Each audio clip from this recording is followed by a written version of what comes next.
Bismillahirrahmanirrahim. Alhamdulillah nahmaduhu wa nasta'inuhu wa nastaghfiruh. Wa na'udzu billahi min shururi anfusina wa min sayyiati a'malina.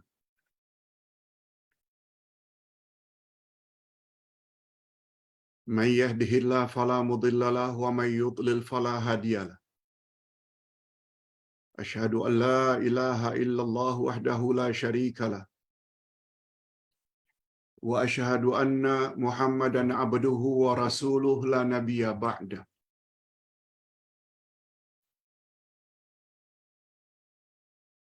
Allahumma salli wa sallim ala nabiyyina Muhammad wa ala alihi wa sahbihi ajma'in, amma ba'd. Hadirin dan hadirat serta para pemirsa yang saya hormati, Assalamualaikum warahmatullahi wabarakatuh. Alhamdulillah, kita bersyukur kehadirat Allah Azza wa Jalla. Berkat taufiknya kita dapat bersama lagi dalam majlis ilmu, santapan rohani, yang akan kita isi dengan tafsir Al-Quranul Karim ayat 98 hingga 96 dari surat An-Nisa di bawah tajuk ketelitian, ketelitian sebelum bertindak dan kelebihan orang yang berjihad di jalan Allah.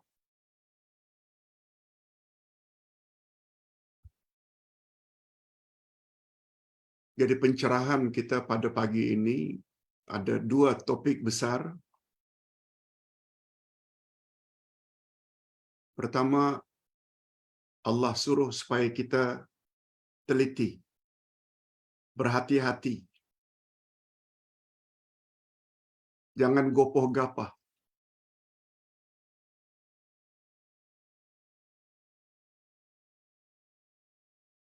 Tetapi kita hendaklah teliti sebelum bertindak. Dan jangan berburuk sangka. Itu satu. Yang kedua, Allah hendak menyebut tentang kelebihan jihad fisabilillah. Antara orang yang rajin berjuang di jalan Allah dengan orang-orang yang pemalas. Padahal tidak uzur, bukan sakit, bukan buta, tapi tak mau berjuang. Dalam masa lebih kurang 50 minit ke depan ini, kita akan ulas dua topik ini.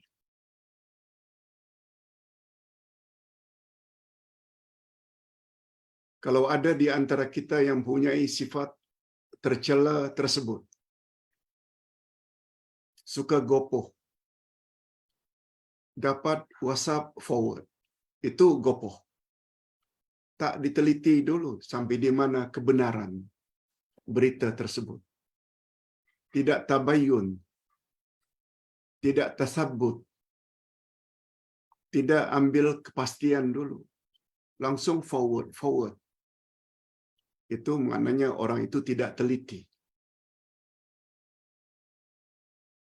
Menuduh seseorang dengan tergesa-gesa tanpa bertanya kepada orang berkenaan, betul atau tidak berita yang saya dengar tentang kamu, itu maknanya tabayun. Dengar saja berita langsung disebarkan. Islam sangat larang sikap tersebut. Ustaz yakin ada di antara kita yang punya sifat itu. Yang kedua, hukum berjihad di jalan Allah dan kelebihannya.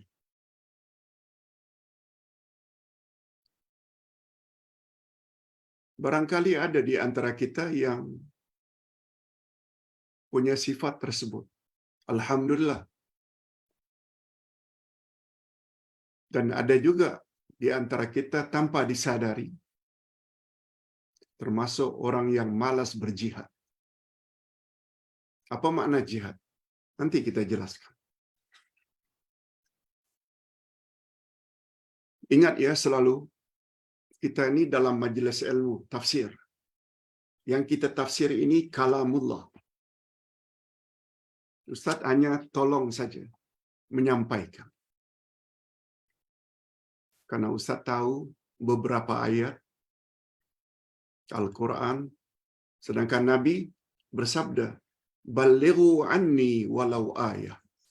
Sampaikan apa yang engkau tahu daripadaku, walaupun satu ayat.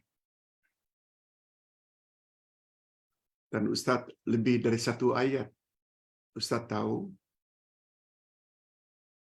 dosa Ustaz bila tidak sampaikan. Cuma apabila mengena teguran itu kepada diri, bapa-bapa dan ibu-ibu jangan tersinggung. Ucap Alhamdulillah, sekarang saya baru tahu. Sebab berapa banyak orang-orang yang membaca Quran tapi tak faham, sehingga tak tahu. Jangankan tak faham, baca terjemah harfiah pun belum cukup. Sebab kita perlu kepada terjemah maknawiyah.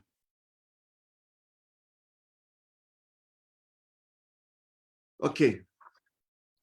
Kita terus saja kepada tafsiran ayat.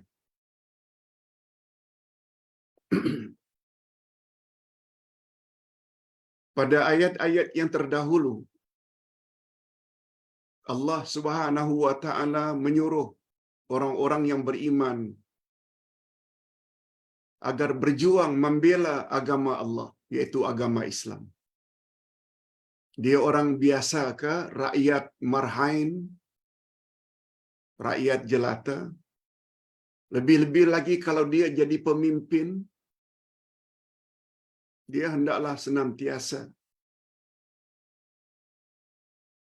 berusaha dan berjuang agar Islam itu jadi agama yang paling tinggi, mengatasi semua agama. Itu maksud, hendaklah kamu berperang di jalan Allah. Ingat, itu maksud.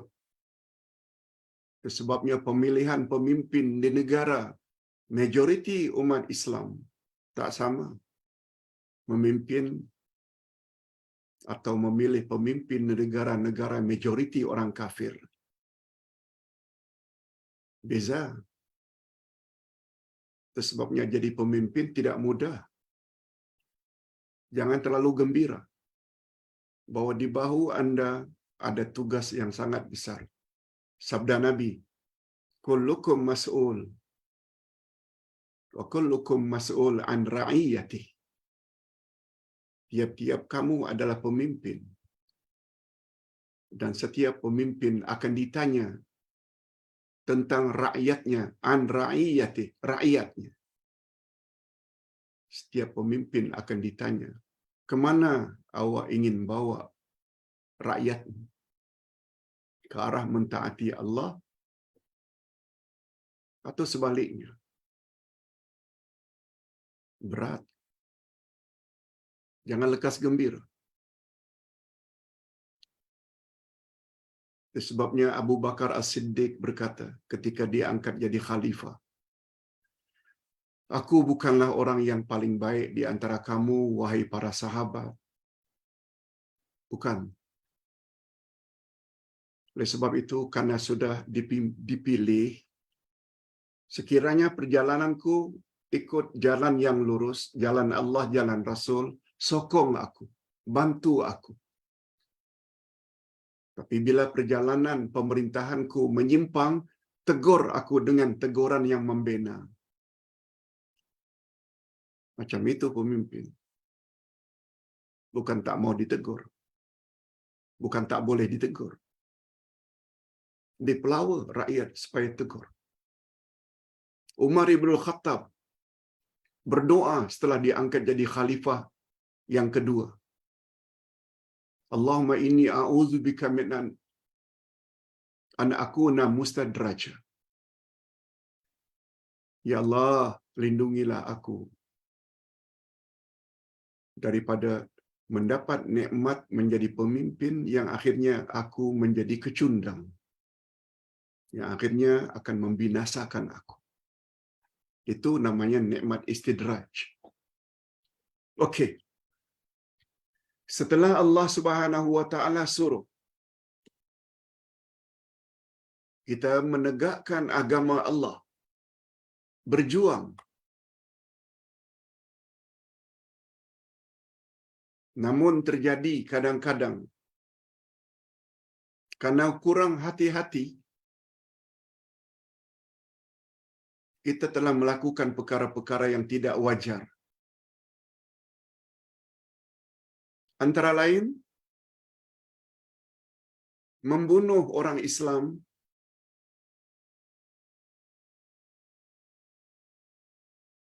yang disangka menipu. Ni, kita buruk sangka terhadap orang Islam lain. Dan kita tuduh pula orang tersebut menipu kita. Okey. Itu kandungan pelajaran berikut. Kita bacakan dulu ayatnya.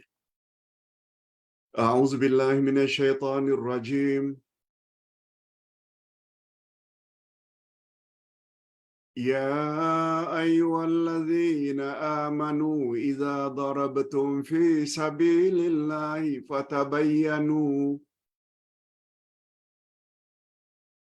wa la taqulu liman alqa ilaikumus salama lasta mu'mina tabtaguna 'aradal hayatid dunya wa indallahi maghanimu katsirah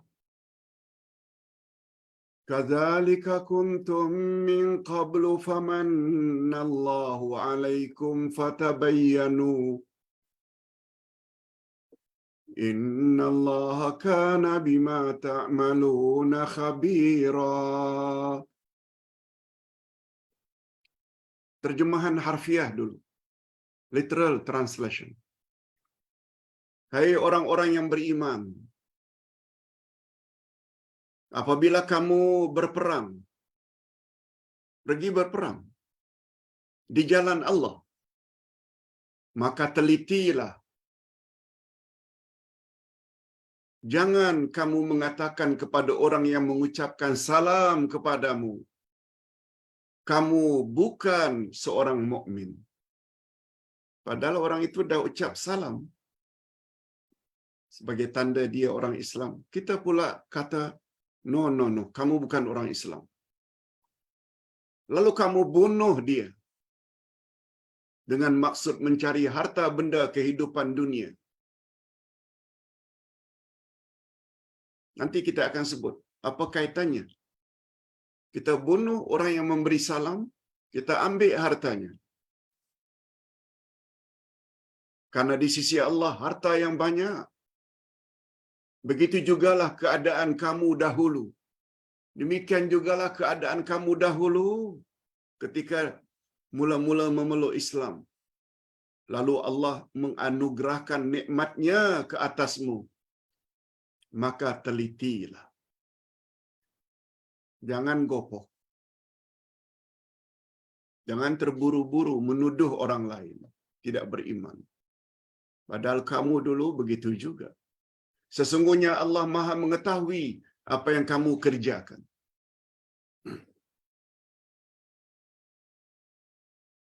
Di antara sebab ayat ini turun, tahu tak?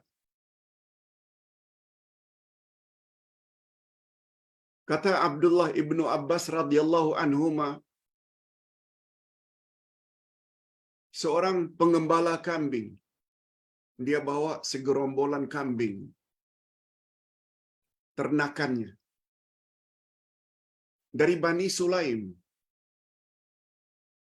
melalui sekelompok sahabat Nabi sallallahu alaihi wasallam. Lalu dia, pengembala kambing ini lalu di depan para sahabat, lalu memberi salam. Assalamualaikum warahmatullahi.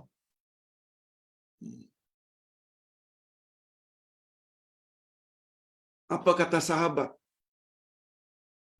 Ma sallama alaina illa liyata'awwaza minna. Oh, dia beri salam itu tipu saja supaya selamat kambing-kambing yang dia bawa. Dia hanya ingin berselindung di belakang salam. Lalu atas dasar sangkaan atau buruk sangka itu, mereka pun bunuh pengembala tersebut dan rampas kambing-kambingnya. Lalu mereka bawa kepada Rasul sallallahu alaihi wasallam.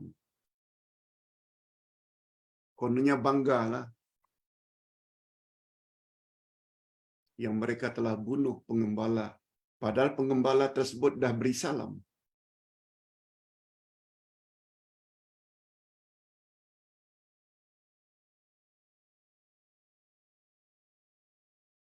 Sempena peristiwa itulah maka turun ayat tadi.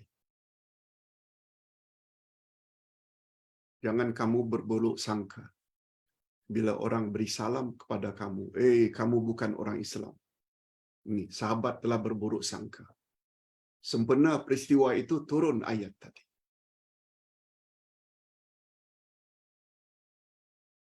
Begitu juga apabila seseorang mengucap la ilaha illallah menandakan dia Muslim.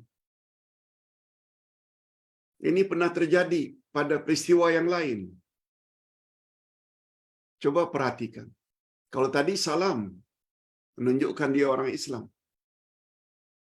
Yang kedua, mengucap la ilaha illallah. Ketika terjadi peperangan,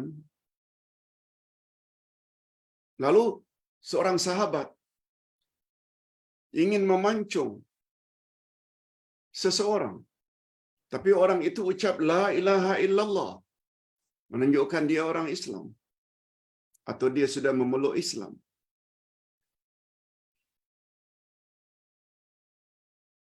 Tapi sahabat tersebut tetap pancung dia, lalu mati. Nabi Muhammad sallallahu alaihi wasallam dapat berita tentang peristiwa tersebut, lalu baginda panggil. Kata baginda, aku dengar kamu telah pancung seseorang yang sudah mengucap la ilaha illallah. Coba dengar jawab sahabat. Benar wahai Rasul. Sebab saya tahu betul. Dia ucap itu supaya dapat berselindung. Supaya saya tidak bunuh dia. Coba dengar apa jawab Nabi. Hal syaqaqta qalbah? Apakah engkau buka dadanya dan kau tahu dalam hatinya itu dia bohong, dia menipu? Nabi ulang berkali-kali, apakah engkau belah dadanya dan kamu tengok dalam hatinya memang begitu, dia menipu? Nabi ulang berkali-kali sehingga sahabat tersebut sampai berkata ketika itu, ya Allah, aku rasa aku ini bodoh sangat. Ya Allah, seolah-olah ketika itu aku baru memeluk Islam. Nabi ulang berkali-kali. Maknanya aku ini bodoh sangat. Seolah-olah ketika itu aku ingin memeluk Islam kembali. Sampai begitu penyesalan para sahabat setelah mendapat teguran baginda. Jadi sama ada salam sebagaimana ayat ini turun, atau kalimat tauhid la ilaha illallah.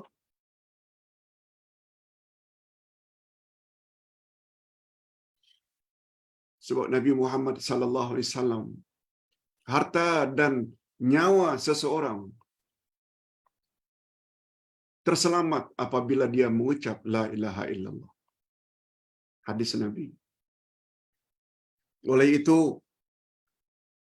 Allah Subhanahu wa taala memerintahkan agar orang-orang yang beriman mengadakan penelitian terlebih dahulu sebelum membunuh seseorang yang dianggapnya musuh. Supaya jangan sampai membunuh seseorang yang telah menganut agama Islam. Apalagi pembunuhan itu didorong oleh sifat tamak, ingin memiliki hartanya, rampas kambingnya.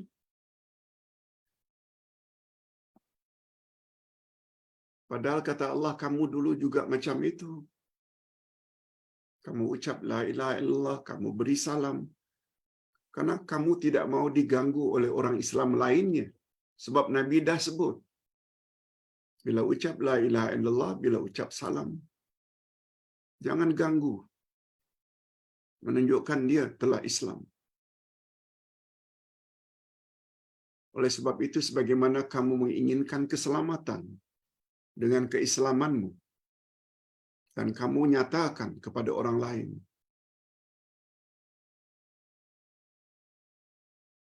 kamu mesti perlakukan kepada mereka juga macam itu, sebagaimana kamu menginginkan dulunya orang-orang Islam yang lebih dahulu dari kamu tidak mengganggu kamu. Okey, apa dia pengajaran Pak Ustaz daripada ayat ini? Ada dua pengajaran yang dapat kita ambil. Pertama, jangan cepat buruk sangka. Sebab Islam menyuruh kita agar menilai seseorang secara zahirnya saja. Bukan yang tersirat. Bukan batin orang. Kita disuruh menilai zahirnya saja. Kalau dia dah ucap la ilaha illallah, okey, dah Islam. Kita pula kadang-kadang menuduh, alah, dia itu Islam. Karena supaya mendapat perlindungan sebagai bumi putra.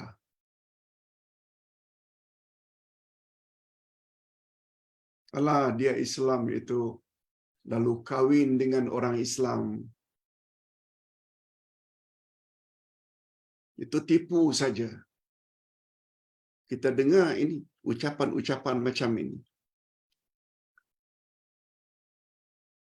Masalah dia jadi Muslim yang baik atau tidak baik, itu masalah kedua. Tapi setelah dia mengucap dua kalimat syahadat, jangan kita berburuk sangka. Yang kedua, kita jangan suka mengkafir-kafirkan orang karena kesalahan-kesalahan tertentu. Oh, dia itu kafir, dia itu kafir. No. Ingat sabda Nabi, siapa yang suka mengkafirkan orang, padahal orang yang dia kafirkan dalam pandangan Allah belum kafir, maka kekafiran itu kembali kepada diri orang yang mengkafirkan. Hati-hati. Seseorang jadi kafir itu tidak mudah dalam pandangan Ahli Sunnah wal Jamaah. Kecuali bila nyata-nyata dia buat kafir. Ini lagi cantik. Syekh Abdul Rahman As-Sa'di dalam kitab tafsirnya, Kalamul Mannan. Apa kata beliau? Ketika beliau menafsirkan ayat di atas, kata beliau, segala sesuatu terbagi kepada dua. Segala sesuatu terbagi kepada dua. Yang pertama, sesuatu yang jelas dan nyata, clear, itu namanya wadihah, wadih, nyata, clear. Dan satu lagi, ghairu wadih, sesuatu yang tidak nyata, tak clear, tak jelas.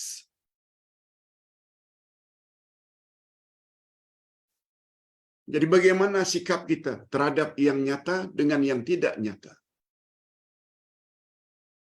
sesuatu yang sudah jelas dan sudah nyata, tidak memerlukan lagi kepada kepastian tasabbut, tidak perlu lagi kepada penelitian tabayyun, karena sikap demikian bermakna mengadakan sesuatu yang sudah ada.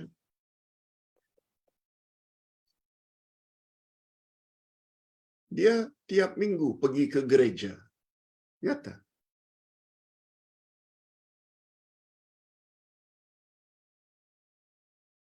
Mulutnya sendiri yang sebut Isa itu anak Tuhan. Nyata. Nah, kalau mau dikatakan kafir, katakan. Sebab itu sesuatu yang sudah jelas. Tak tanya apa lagi. Memang itu kerja orang kafir. Mengatakan Tuhan ada anak, Tuhan ada istri. Adapun sesuatu yang belum jelas, maka manusia perlu terlebih dahulu mendapat kepastian dan penelitian sebelum bertindak. Termasuk dapat WhatsApp.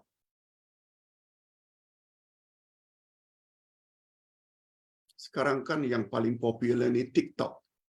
Macam-macam. Malah ada yang masukkan dalam grup Uday. Al-Furqan ke, Tafakuh Fiddin ke, Uday Group ke, Uday KJPA ke, dua TikTok dimasukkan. Padahal tujuan grup diadakan adalah untuk bertanya. Kalaupun dimasukkan, masukkan YouTube dan soal jawab. Lebih-lebih lagi perkara-perkara menghina orang lain yang bersifat politik. Na'udzubillah min dzalik. Walaupun ditegur berkali-kali dan dinyatakan tujuan grup diadakan, macam tak faham-faham. Macam anak kecil.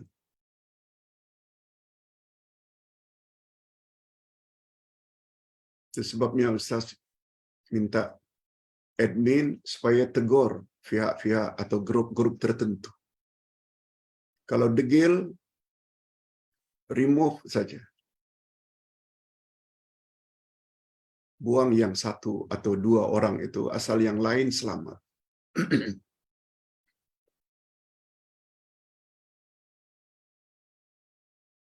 Barangkali mereka akan jawab, tapi kan ada faedahnya. Betul. Kita tak nafikan. Banyak faedahnya. Ceramah ustaz lain, ini, banyak. Tapi tujuan grup itu kita adakan untuk memahami apa yang Uday ingin sampaikan. Kalaupun ada nasihat-nasihat dari ustaz lain, Uday yang memasukkan. Atau Uday suruh admin masukkan. Itu pengecualian. Kita sebut.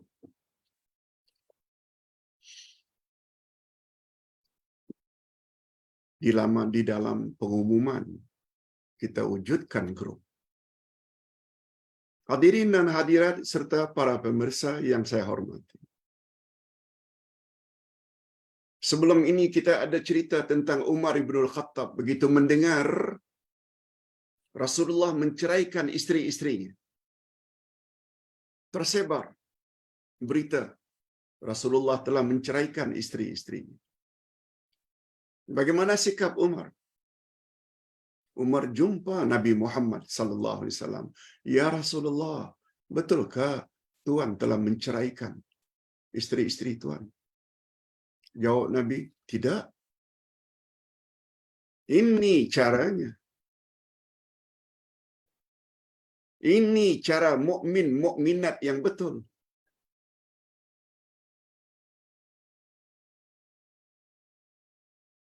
Jangan jadi orang yang tidak bijak.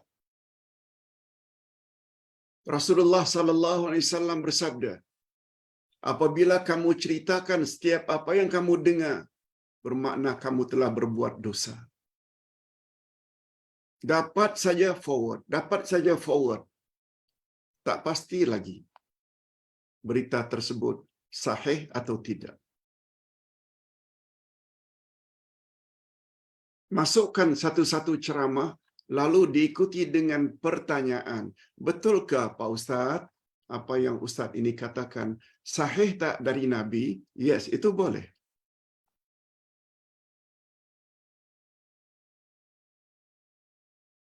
Sesungguhnya membuat penelitian dan kepastian terhadap sesuatu yang belum jelas. Ini dia kesimpulannya. Sesungguhnya membuat penelitian dan kepastian terhadap sesuatu yang belum jelas banyak sangat faedahnya. Apa dia Pak Ustaz? Selain sikap demikian menghindarkan seseorang daripada keburukan yang lebih besar, andai kata yang dia forward itu perkara-perkara bid'ah, syirik, khurafat, sebanyak mana orang-orang yang menerima dan percaya, sebanyak itu dia akan dapat dosa jariah. Bukan sedekah jariah, bukan amal jariah, tapi dosa jariah terus menerus. Dan orang tersebut yang dah dapat tu forward pula kepada grup lain. Yang dapat itu beribu-ribu dosa dia kena tanggung akibat tidak teliti dahulu.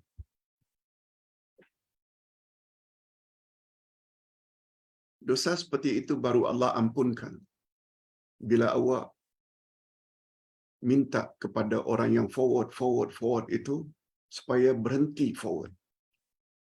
Mampu ke? Kenalkan kita.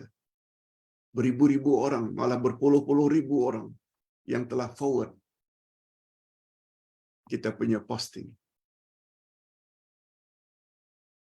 Selain terhindar keburukan, juga sikap demikian membuktikan akan kemantapan agamanya. Ini memberi makna yang suka forward sebelum diteliti, cetek ilmu agamanya, dangkal ilmu agamanya. Orang yang buat penelitian dulu, tabayun atau tasabbut, menunjukkan ketajaman akalnya, kewarasan akalnya. Maknanya orang yang pakai forward sebelum menunjukkan orang yang jahil, cetek ilmu. Ketinggian syakhsiahnya, iaitu kepribadiannya tinggi. Dan ini berbeza dengan sikap gopoh atau terburu-buru mengambil keputusan tentang sesuatu yang belum pasti.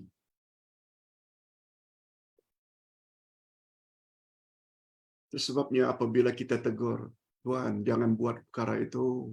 Ini ayat Quran menyebut itu perbuatan boleh membawa syirik. Perbuatan itu boleh membawa dalil. Yang Nabi buat itu begini, bukan begitu. Mana kamu tahu? Ini di antara ciri-ciri orang yang tidak bijak.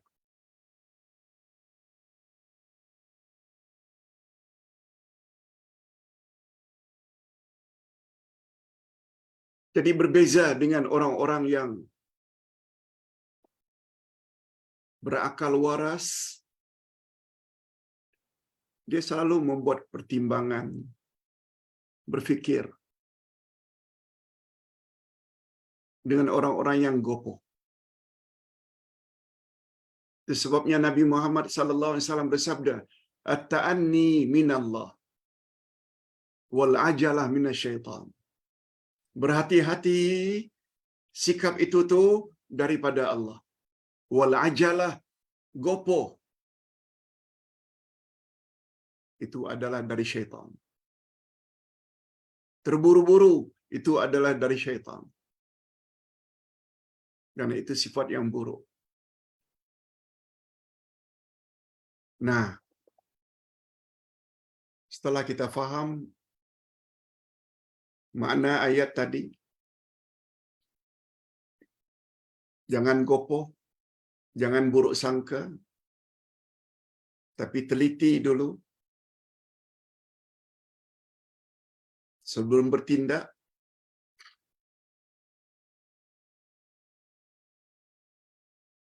Berikut ini kita akan sebut pula atau Allah akan nyatakan pula fadilat jihad fisabilillah. Berjuang di jalan Allah. Ustaz bacakan ayatnya. La yastawil qa'iduna minal mu'minina ghairu ulid darari wal mujahiduna fi sabilillahi bi amwalihim wa anfusihim. Faddalallahu al-mujahidina bi amwalihim wa anfusihim 'alal qa'idina darajah. Wa kullan wa'adallahu al-husna wa faddalallahu al-mujahidina 'alal qa'idina ajran 'azima. Terjemahan harfiahnya. Tidaklah sama antara mukmin yang duduk, maknanya yang tidak ikut berperang, tidak ikut berjuang. Tidak sama. Sedangkan mereka itu tidak ada uzur dengan orang-orang yang berjihad di jalan Allah dengan harta mereka dan jiwa mereka. Tak sama. Antara orang yang duduk saja pemalas dengan orang yang rajin bekerja. Sedangkan pemalas itu tak uzur. Dia tak sakit. Matanya tak buta.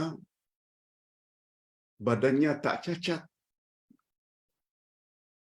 Sama tak yang duduk-duduk itu, pemalas itu dengan orang yang berusaha keras di jalan Allah. Tak sama, kata Allah. Allah melebihkan orang-orang yang berjihad dengan harta dan jiwanya atas orang-orang yang duduk satu derjat. Kepada masing-masing mereka, Allah menjanjikan pahala yang baik, yakni syurga. Dan Allah melebihkan orang-orang yang berjihad atas orang-orang yang duduk dengan pahala yang besar. Coba dengar tafsirannya. Kata Abu Salman Ad-Dimashqi,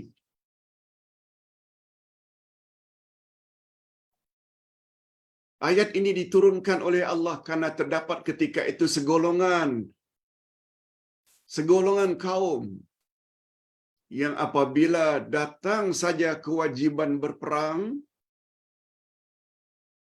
mereka segera mohon izin dari Nabi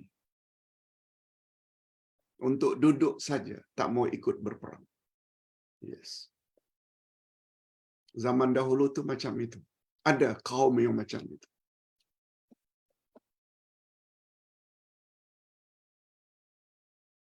Menurut riwayat dari Imam Bukhari,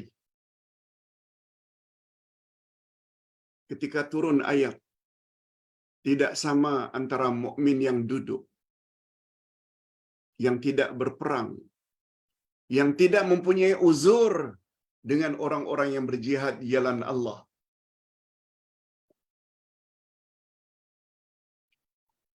Nabi sallallahu alaihi wasallam menyuruh Zaid bin Thabit agar menulis. Nabi kan tak boleh menulis. Beliau ada sekretarnya, sekretarisnya. Apa kata Nabi?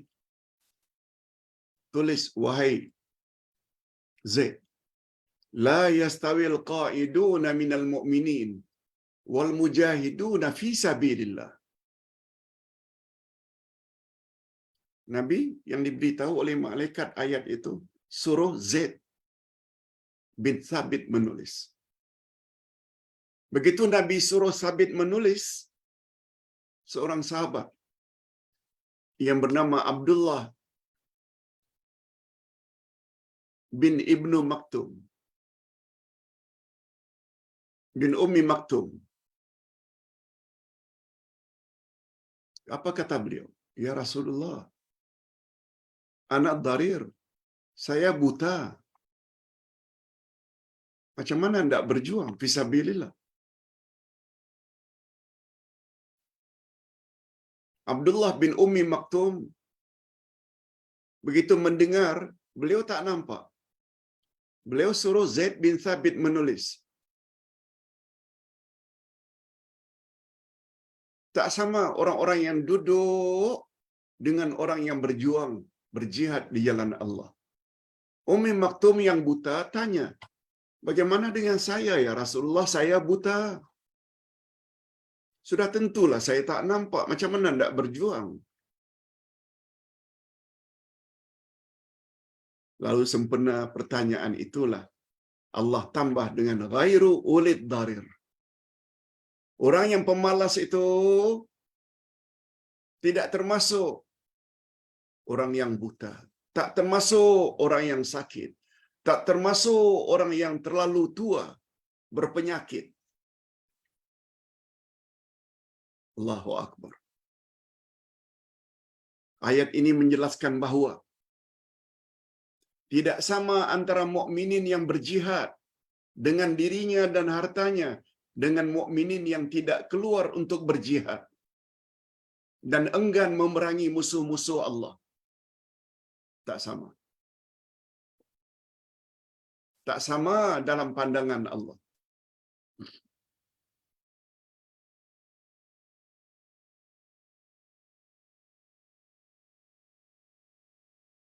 Kesimpulan ayat, tidak sama yang berjuang dengan yang tidak berjuang.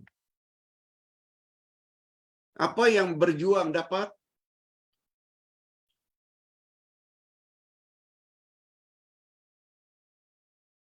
Pertama sekali, orang yang berjuang itu tak sama dengan orang yang tidak berjuang. Yang kedua,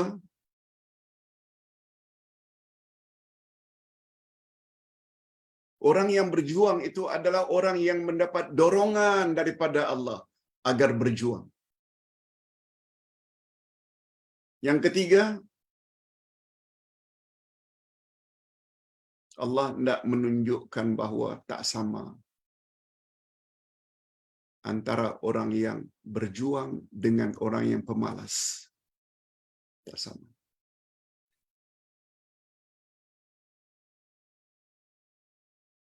Dan kesimpulan yang keempat,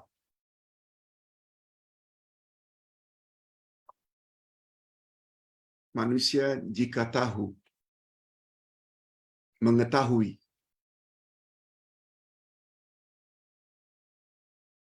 kelebihan berjuang, niscaya dia akan tergugah untuk terus berjuang dan tak henti-henti berjuang. Kalau dia faham, macam kepahaman ibu-ibu dan bapa-bapa sekalian, sabda Nabi, man salaka tariqan yaltamisu fihi ilma sahalallahu lahu bihi tariqan ilal jannah. Siapa bersungguh-sungguh pergi ke majlis ilmu, mana tambah ilmu, khasnya ilmu agama, ilmu yang berfaedah. Siapa bersungguh-sungguh, Allah mudahkan baginya jalan menuju syurga. Lancar ketika melintas siratal mustaqim. Atas dasar itu, kita jadi rajin ikut majlis ilmu. Mudah-mudahan ibu-ibu dan bapa sekalian kita diberi oleh Allah istiqamah. Sama ada ustaz, terus menerus selagi hayat di kandung badan untuk menyampaikan apa yang ustaz tahu.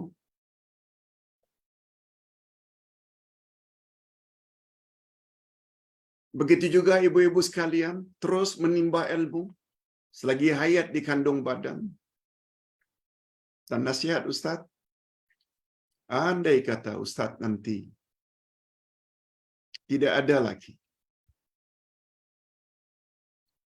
kematian boleh datang bila-bila masa.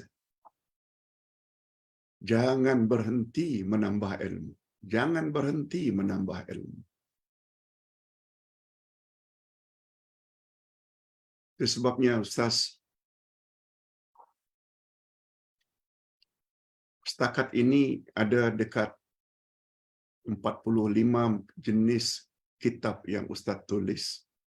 Hari ini Ustaz kirim kedua tempat tahfiz Al-Quran di luar Kuala Lumpur. Satu di Kelantan, satu di Melaka. Semua jenis kitab-kitab untuk dimanfaatkan oleh pelajar-pelajar tahfiz kita. Tak cukup Quran hanya dihafal, tapi tidak difahami ilmu yang ada di dalamnya. Alhamdulillah. Nanti jam 12 selesai, mereka akan ambil kitab-kitab tersebut. Ustaz manfaatkan sumbangan ibu-ibu, bapak-bapak sekalian yang kita sebut dengan dana kitab Uday. Dengan uang tersebut, Ustaz cetak dan Ustaz bagi kepada markas tahfiz secara percuma. Ustaz tidak mahu hanya Ustaz saja yang dapat pahala. Ustaz dari sudut ilmunya, Ustaz tulis, Ustaz cetak. Tapi ongkos biaya percetakan itu Ustaz tak punya. Ustaz gunakan duit sumbangan bapak-bapak dan ibu-ibu sehingga dimanfaatkan oleh para tahfiz sehingga mereka nanti akan kembangkan Al-Quran dan Sunnah Nabi serta akidah, cara ibadat yang betul. Semua jemaah yang menyumbang juga akan dapat balasannya dan ganjarannya. Bukan Ustaz saja. Itu sebenarnya Ustaz dah ajak semua, mari kita menyumbang. Sebagaimana semalam Ustaz dah kirim tentang pembinaan pondok pesantren Mafaza Islamic Boarding School sedang rancak dibina. Semuanya itu duit ibu-ibu dan bapa-bapa sekalian. Teruskan menyumbang sesuai dengan kemampuan. Supaya hidup kita nanti setelah mati bahagia di alam kubur dan di alam barzakh. Okey, kita teruskan ayat. Jadi tak sama. Sama dengan firman Allah dalam surat Az-Zumar ayat 9. Apa kata Allah? Hal yastawil ladzina ya'lamuna wal ladzina la ya'lamun. Apakah sama orang-orang yang berilmu dengan orang yang tidak berilmu? Allah bertanya, bukan Allah tak tahu jawabannya. Itu sebabnya dalam ilmu retorika bahasa Arab, ilmu balaghah, faedah pertanyaan dalam Quran ada 10 faedah, ada 10 kegunaan. Antara lain, kita selalu sebut, Allah bertanya karena ingin mengingkari. Ini antara lain. Apakah sama orang-orang yang berilmu dengan orang yang tidak berilmu? Jawabnya, tidak sama. Pertanyaan itu juga membawa makna litaubih, untuk mencela. Apakah sama orang-orang yang berilmu dengan orang yang tidak berilmu? Selain ingin menafikan mereka tak sama, juga membawa makna, kata ulama tafsir, Allah ingin mencela orang yang tak suka cari ilmu. Lebih-lebih lagi ilmu agama. Samalah pertanyaan, apakah sama antara orang yang duduk-duduk saja, pemalas, tak mau berjuang, dengan orang yang berjuang di jalan Allah? Termasuklah jadi ahli grup. dikirim oleh admin YouTube ceramah setiap hari dan soal jawab setiap hari. Tapi ahli ini tangannya tak mau digerakkan. Padahal semua kita tahu macam mana cara untuk forward. Kirim ke grup kirim ke grup keluarga. Itu termasuk jihad fisabilillah dan itu termasuk dakwah. Tapi dasar tangan ini malas. Tak mau. Nanti apa cakap orang? Nanti orang cakap kita ini. Nanti kita dipulaukan. Itu di antara contoh orang-orang yang sudah termakan dengan waswas syaitan. Sudahlah berdakwah secara langsung tak mampu. Tak forward pun tak mampu.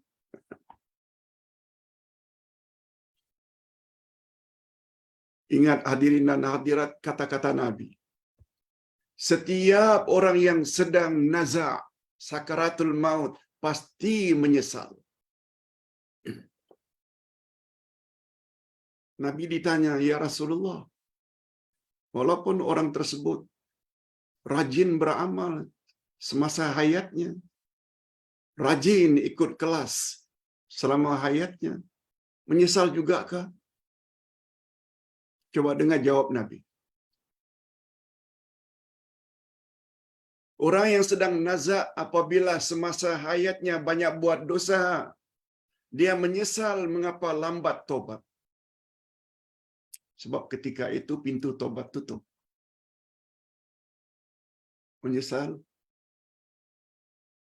Sedangkan orang yang banyak beramal semasa hayatnya juga menyesal karena kurang banyak beramal selagi hayat dikandung badan.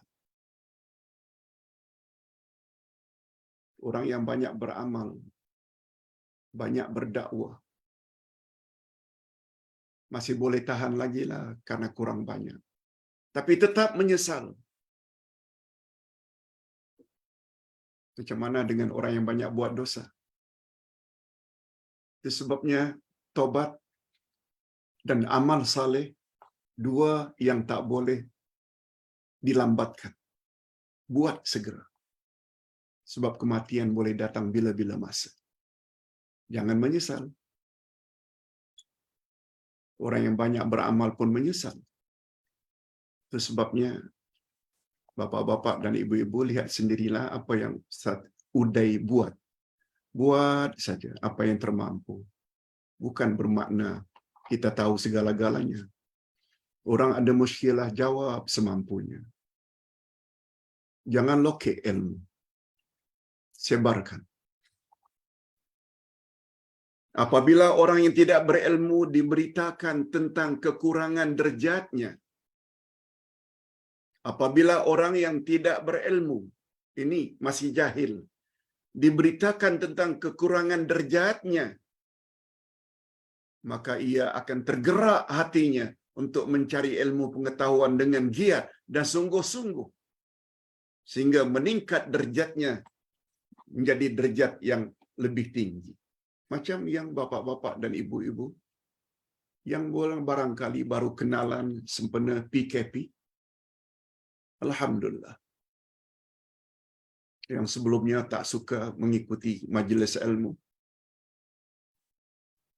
Yang sebelumnya pantang dengar nama Abdullah Yasin mesti sesat, menyesatkan. Setelah mendapat pencerahan demi pencerahan, kita dah tahu. Apa yang Ustaz cakap ada rupanya dalam Quran dan Sunnah Nabi. Ini bukan Ustaz karang-karang. Ini pengakuan dari beberapa jemaah.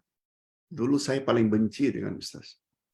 Tapi setelah saya dengar, rupanya ada benarnya apa yang Ustaz cakap. Nah, terakhir, adapun khas untuk orang yang mempunyai keuzuran, yang dalam bahasa Arabnya disebut dengan ahlud darar. seperti sakit, buta, pincang, yaitu tidak dapat berjalan betul. Orang yang tidak mempunyai kelengkapan perang, maka mereka tidaklah termasuk ke dalam golongan yang dinyatakan oleh ayat orang-orang yang enggan berjihad tanpa uzur. No. Malahan jika mereka mempunyai niat yang ikhlas, walaupun tak mampu karena sakit, karena buta, ada niat yang ikhlas ingin menyertai jihad tetapi mereka terhalang karena keuzuran, maka mereka layak mendapat ganjaran di sisi Allah kelak.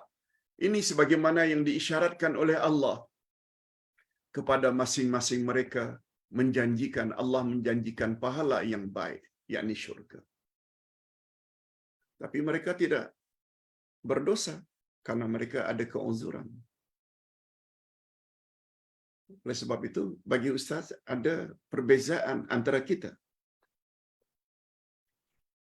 Ada yang umur 50 tahun, 55, 60, 65 tahun, masih maksudnya lancar, mahir dalam WhatsApp,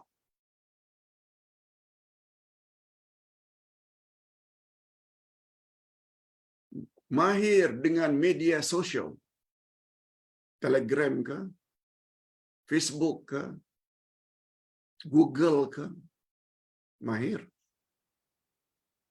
Ada pula yang tidak mahir.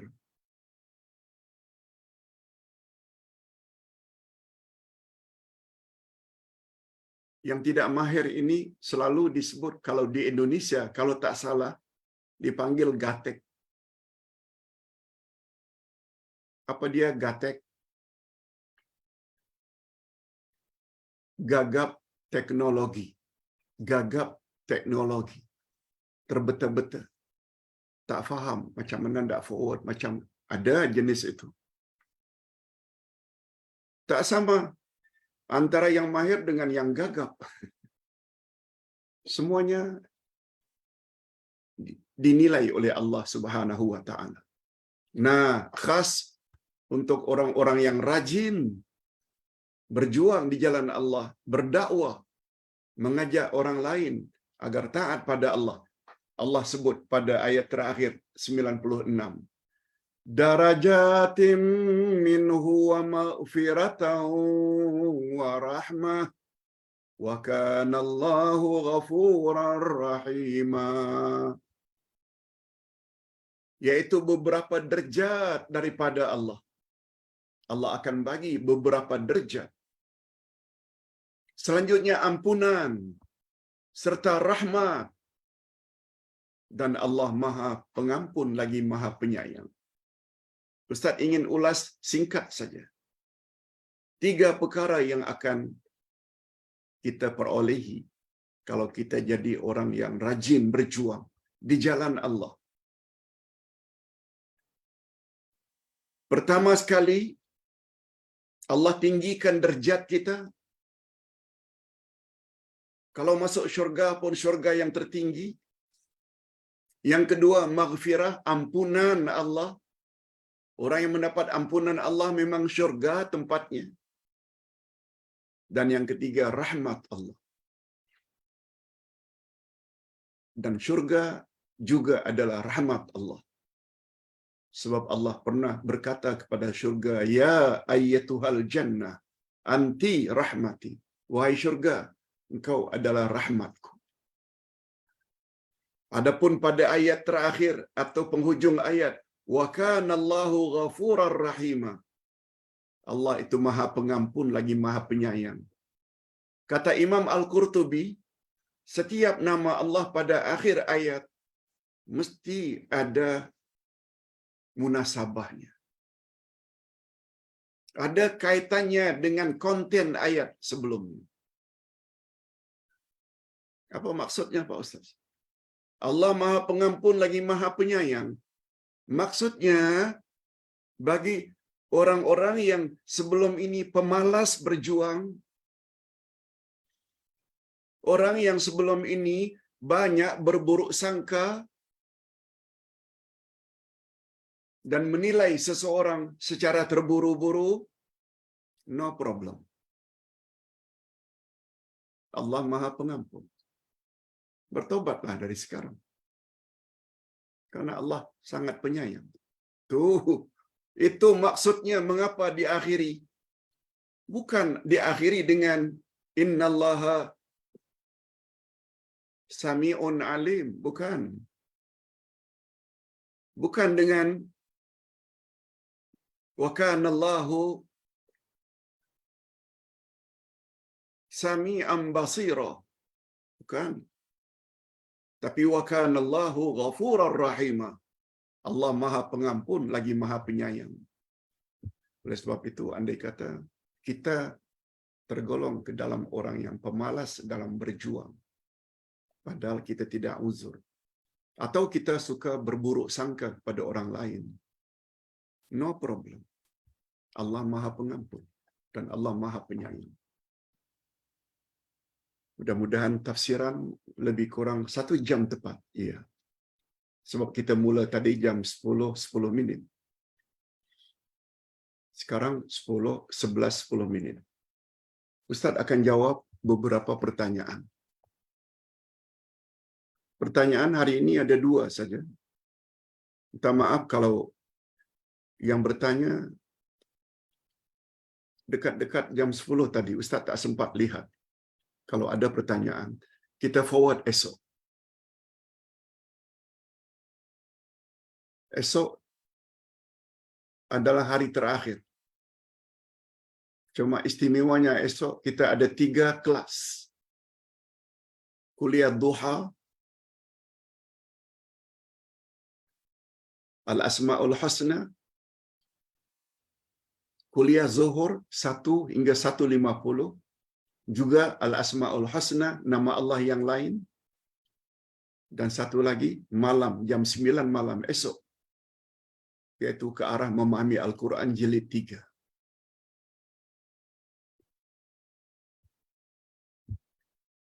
Baik, pertanyaan hari ini. Pak Ustaz, apa hukum wanita yang belum kawin memakai inai? Apa hukum wanita yang belum kawin memakai inai? Mohon pencerahan. Orang yang bertanya ini kirim pada Ustaz ceramah seorang Ustaz yang mengatakan, ringkasnya, menurut Imam Asy-Syafi'i, wanita yang sudah kawin sunat memakai inai. Tapi yang belum kawin tak boleh. Demikian juga laki-laki dilarang memakai inai, kecuali kegunaan inai itu untuk rawatan bila sakit. Sama ada inai pada jari, kuku, atau pada kaki. Barangkali kita tidak biasa dengar inai dipakai pada kaki. Tapi bagi kita yang pernah hidup di negara Arab yang sangat panas, yang sangat sejuk, kaki mereka biasanya berinai. Sebab kepanasan yang sangat boleh membuat kaki-kaki di bahagian tumit khasnya menjadi merekah. Lalu mereka pasang inai. Ini untuk makluman. Hadirin dan hadirat, inai iaitu semacam tumbuh-tumbuhan yang bila dipakai boleh mengakibatkan tangan atau kaki menjadi merah. Lebih kurang begitulah maksud inai. Sejenis tumbuh-tumbuhan.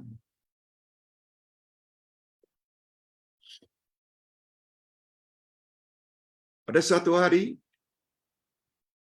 seorang wanita menyerahkan surat atau buku melalui tabir yang nampak hanya tangannya saja dengan surat kepada Nabi Muhammad sallallahu alaihi wasallam. Lalu Nabi menggenggamkan tangannya, tidak ambil. Lalu dari balik tabir Nabi tanya, ini tangan laki-laki ke atau wanita?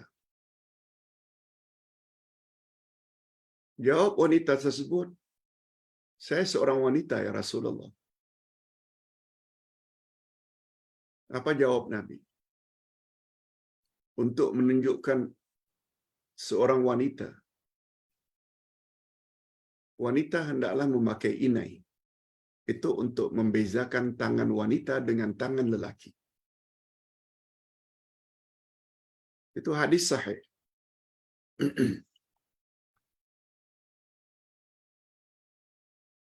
Hadirin dan hadirat serta para pemirsa yang saya hormati.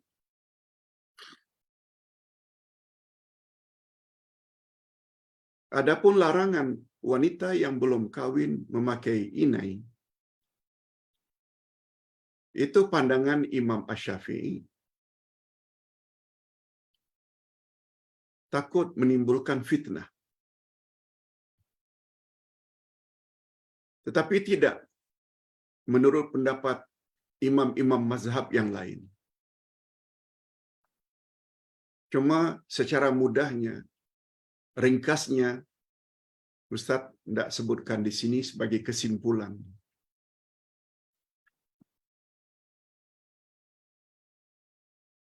Wanita yang sudah kawin,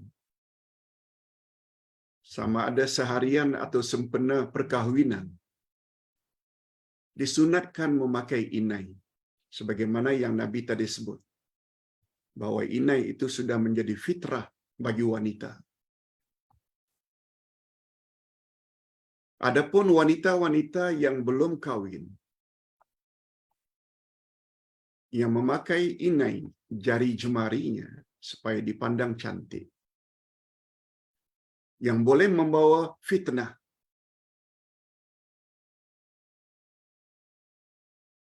lalu para ulama berkesimpulan hukumnya makruh. Makruh, bukan haram. Wanita yang sudah kawin hukumnya mandub, sunat. Wanita yang belum kawin makruh. Sedangkan lelaki pula hukumnya haram. Walaupun sebagai mempelai atau sempena perkahwinan, tetap haram. Sebab inai selalu dihubung kaitkan dengan tabiat wanita. Dan kewanitaan dengan inai dua yang tak dipisahkan. Oleh sebab itu, bila lelaki memakai inai, bermakna dia telah menyerupai perempuan. Dan itu mendapat laknat dan kutukan daripada Allah Subhanahu wa taala. Sabda Nabi, Allah melaknat laki-laki menyerupai wanita, dan Allah juga melaknat wanita yang menyerupai lelaki. Wallahu a'lam. Yang kedua, Pak Ustaz, dalam grup WhatsApp schoolmate, kawan-kawan sekolah atau alumni, selalu gunakan ayat, wahai sahabat syurgaku. Apakah sesuai panggilan itu, Pak Ustaz? Ustaz lihat juga di dalam Facebook selalu gunakan istilah itu. Wahai kawan syurgaku, sahabat syurgaku. Hadirin dan hadirat,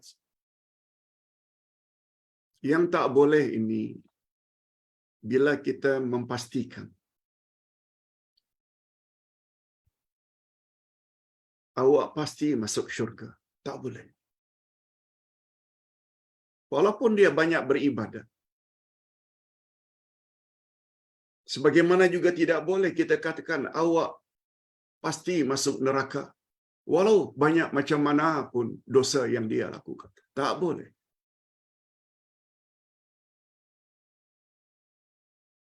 Orang yang beribadat memang bagus. Siang malam beribadat.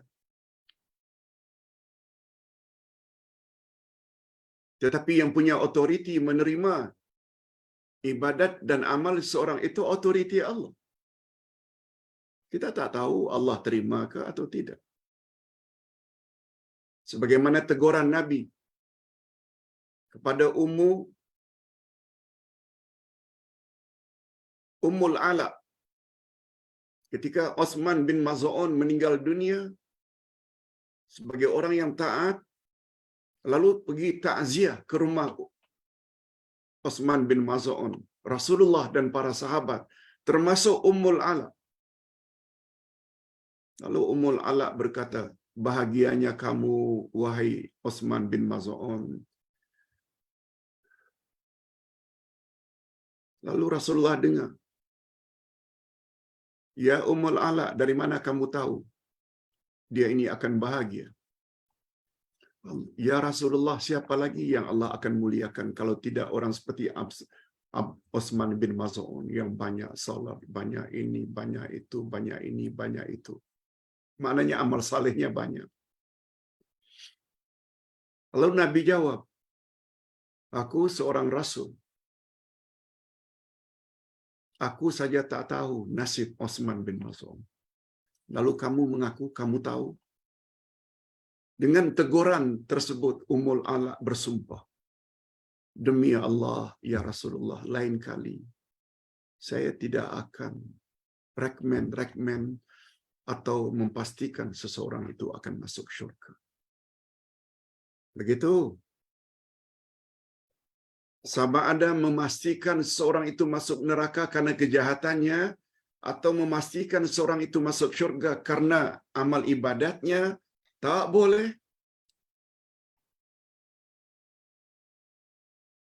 Tapi doa boleh.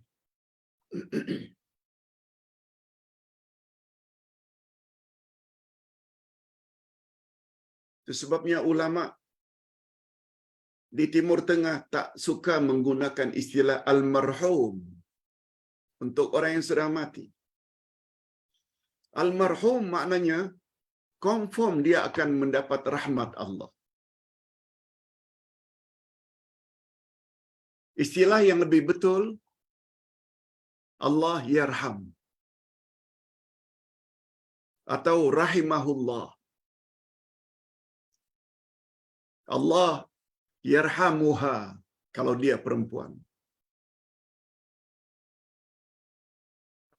Atau bahasa singkatnya Allah yarhamah kalau perempuannya. Bukan almarhum untuk laki-laki, bukan pula almarhumah yang biasa kita dengar di Nusantara. Begitu pandangan ulama akidah.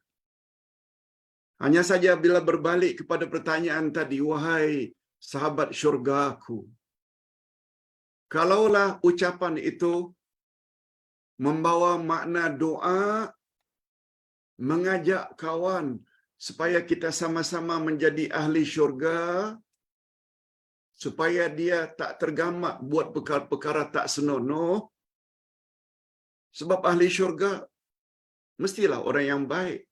Kalaulah itu nikmatnya,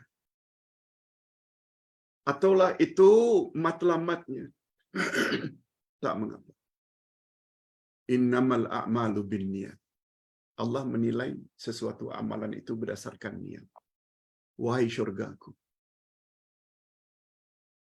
itu adalah lebih baik daripada wahai sahabat nerakaku. Na'udzubillah.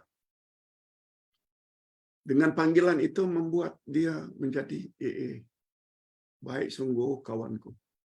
Apalagi Nabi Muhammad sallallahu alaihi wasallam memang menyuruh, carilah kawan-kawan yang baik. Hindarkan kawan-kawan yang jahat. Betul tak kita mestilah berkawan dengan kawan-kawan syurga?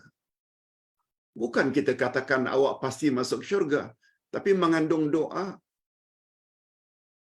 mengembirakan hatinya, mendorong dia supaya berakhlak baik, banyak beribadat, banyak buat persiapan bekal untuk masuk syurga. Kalau dengan niat-niat itu, tak ada masalah. Sebab kata Nabi, berkawan dengan kawan yang baik tak ubahnya seperti berkawan dengan penjual minyak atar, perfume. Tak dapat minyaknya, paling kurang kita dapat baunya yang harum. Berkawan dengan orang-orang yang jahat tak ubahnya seperti berkawan dengan tukang besi, yang tukang welding. Tak kena percikan apinya pun, paling kurang kita akan terhidu bau busuk. Bapak-bapak dan ibu-ibu serta para pemirsa yang saya hormati, rasanya untuk hari ini, hari second last pertemuan kita tahun ini, esok kita akan jumpa dengan 3 kelas duha, zuhur dan kelas malam. Kita akhiri dengan doa. Alhamdulillah Rabbil Alamin. Wassalatu wassalamu ala asyrafil anbiya'i wal mursalin. Wa ala alihi wa sahbihi ajma'in. Rabbana ighfir lana dzunubana wa liwalidina warhamhum kama rabbawna shighara. Rabbana hab lana min azwajina wa dzurriyyatina qurrata a'yun waj'alna lil muttaqina imama. Rabbana ighfir lana wa dzunubana. Allahumma ighfir lana dzunubana wa israfana fi amrina wa tsabbit aqdamana wansurna 'alal qaumil kafirin. Ya Allah, kami telah belajar pada hari ini beberapa ayat dari surat An-Nisa di bawah tajuk ketelitian sebelum kita bertindak dan kelebihan berjuang di jalan Allah. Hari ini kami baru faham, ya Allah, dengan kefahaman yang lebih.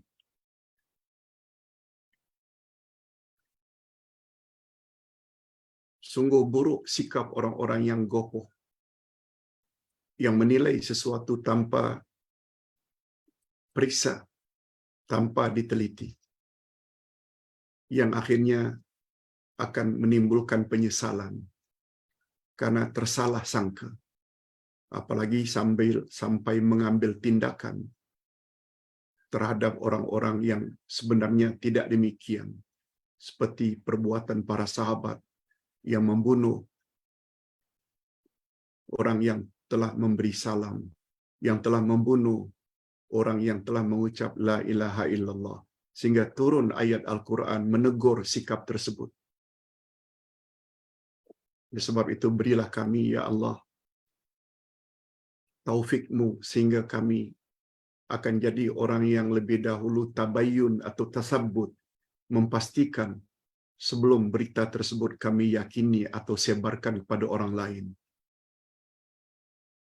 Kami juga telah didedahkan tentang fadilat dan kelebihan berjuang di jalan Allah, yang antara lain derajat kami akan ditinggikan. Kami juga layak mendapat ampunan-Mu, ya Allah. Kami juga layak mendapat rahmat-Mu. Oleh sebab itu, andai kata sebelum ini kami banyak melakukan kekurangan-kekurangan tentang 2 perkara tersebut, Engkau Maha Pengampun, ya Allah, lagi Maha Penyayang. Kami berjanji untuk memperbaiki diri kami. Ampunkanlah dosa-dosa kami. Kasihanilah kami. Sebab tanpa ampunan dan kasihan daripada Engkau, hidup kami tidak akan bahagia dunia, tidak akan bahagia di alam barzakh, dan tidak akan bahagia di akhirat. Ya Allah, ampunkanlah dosa kami, dosa ibu bapa kami, dosa kaum kerabat kami, dosa zuriat kami. Jadikanlah kami orang-orang yang layak memasuk syurga bersama dengan keluarga masing-masing. Wassallallahu ala nabiyyina Muhammad wa ala alihi wa sahbihi ajma'in. Subhana rabbika rabbil izzati amma yasifun. Wassalamun alal mursalin. Walhamdulillah rabbil alamin. Subhanakallahumma wa bihamdik. Ashhadu an la ilaha illa anta. Astaghfiruka wa atubu ilaik. Wassalamualaikum warahmatullahi wabarakatuh.